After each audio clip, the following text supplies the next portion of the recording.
Hi guys, ಏನು ಇವತ್ತು ಯಾರ್ದೋ ಫೋಟೋ ಹಾಕಿದ್ದೀನಿ ಅಂತ ನೋಡ್ತಿದ್ದೀರಾ.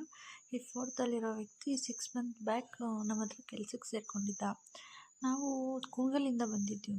ಸೊ ನಾವು ಕೆಲ್ಸಕ್ಕೆ ಬೇಕಿತ್ತು ಹುಡುಗರು ಅಂದ್ಬಿಟ್ಟು ಸೇರಿಸ್ಕೊಂಡಿದ್ದು. ಇವನ ಬಗ್ಗೆ ನಾವು ವಿಚಾರಿಸೋಕೆ ಹೋಗಿರಲಿಲ್ಲ, ಏನೂ ಇಲ್ಲ, ಸುಮ್ಮನೆ ಕೆಲ್ಸಕ್ಕೆ ಸೇರಿಸ್ಕೊಂಡಿದ್ದ. ಕೆಲಸ ಮಾಡ್ತಿದ್ದ, ಅಮೌಂಟ್ನೂ ಕೊಡ್ತಾಯಿದ್ವಿ. ಈಗ ರೀಸೆಂಟಾಗಿ ಈಗ ಒಂದು 3 ಡೇಸ್ ಬ್ಯಾಕು ದುಡ್ಡು ಇಸ್ಕೊಂಡ. ಇವನ ತಮ್ಮ ಯಾರೋ ಬಂದಿದ್ರು ಅಂದ್ಬಿಟ್ಟು ಅವನು ಒಂದೇ ನಮ್ಮನೆ ಸ್ಟೇ ಆಗಿದ್ದ.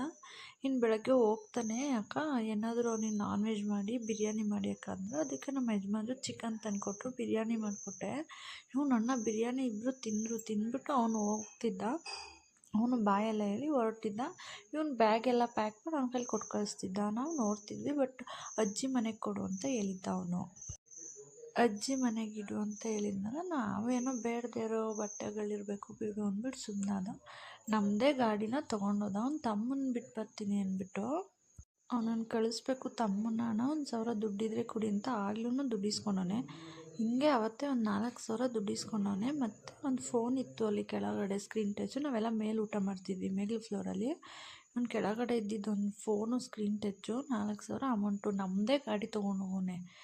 ಅವನನ್ನು ಬಿಟ್ಟು ಬರ್ತೀನಿ, ಅವನದು ಒಂದು ಗಾಡಿ ಇತ್ತು, ಜೊತೇಲಿ ಹೋಗಿ ಬರ್ತೀನಿ ಸ್ವಲ್ಪ ದೂರ ಅಂದ್ಬಿಟ್ಟು ಹೋಗ್ಬಿಟ್ಟು ನಮ್ಮೂರು ಬಸ್ ಸ್ಟ್ಯಾಂಡಲ್ಲಿ ನಮ್ಮ ಗಾಡಿನ ಬಿಟ್ಬಿಟ್ಟು ಇವನು ಎಸ್ಕೇಪ್ ಆಗಿದ್ದಾನೆ. ನಾನು ಈ ವಿಡಿಯೋ ಮಾಡ್ತಿರೋ ಇಂಟೆನ್ಷನ್ ಏನಂದರೆ, ಅವನು ಇನ್ನೊಬ್ರ ಹತ್ರ ನಮ್ಮದು ಪಕ್ಕದೂರಲ್ಲೇ ಕೆಲ್ಸಕ್ಕೆ ಸೇರ್ಕೊಂಡಿದ್ದಾನೆ. ಬಟ್ ನಮಗೆ ಗೊತ್ತಿರಲಿಲ್ಲ ಅಲ್ಲಿ ಕೆಲ್ಸಕ್ಕೆ ಸೇರ್ಕೊಂಡಿದ್ದಾನೆ ಅಂತ. ಅವ್ರ ಹತ್ರನೂ 8,000 ಅಮೌಂಟ್ ಇಸ್ಕೊಂಡು ಎಸ್ಕೇಪ್ ಆಗಿದ್ದಾನೆ ಅಣ್ಣ. ಸೊ ಪ್ಲೀಸ್ ಯಾರಾದರೂ ಈ ಥರದವ್ರನ್ನ ನಂಬೋಕ್ಕಿಂತ ಮುಂಚೆ 100 ಸಲ ಯೋಚನೆ ಮಾಡಿ. ನಿಮಗೆಲ್ಲ ಯೂಸ್ ಆಗಲಿ ಅಂತ ನಾನು ಈ ವಿಡಿಯೋ ಮಾಡ್ತಿರೋದು.